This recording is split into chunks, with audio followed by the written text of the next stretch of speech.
ទុកមកជាយូរឆ្នាំខែ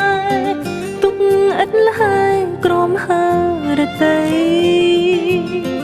ចង់កាត់ចិត្តឈប់លេងគិតរឿងស្នេហ៍តែបុកពេលមិនប្រណីឃើញតែបងនៅនឹងនេ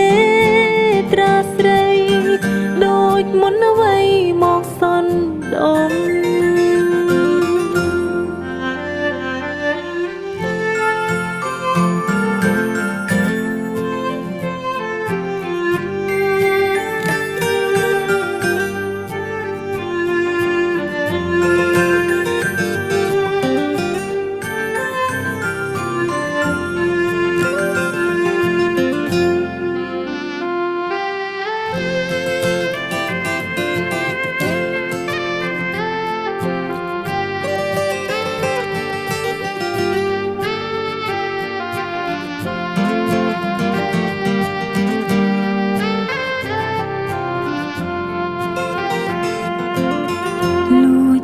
បងនៅក្នុងចិត្តលាក់ការពិតខ្លាចខកស្នេហ៍លាក់ស្នេហ៍ទុកមកជាយូ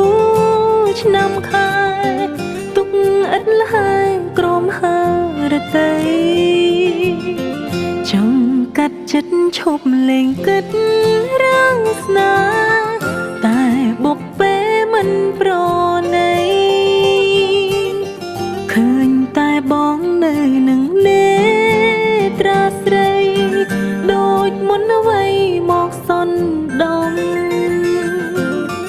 ចង់ឲ្យបងបានយល់ពីអត្ថន័យ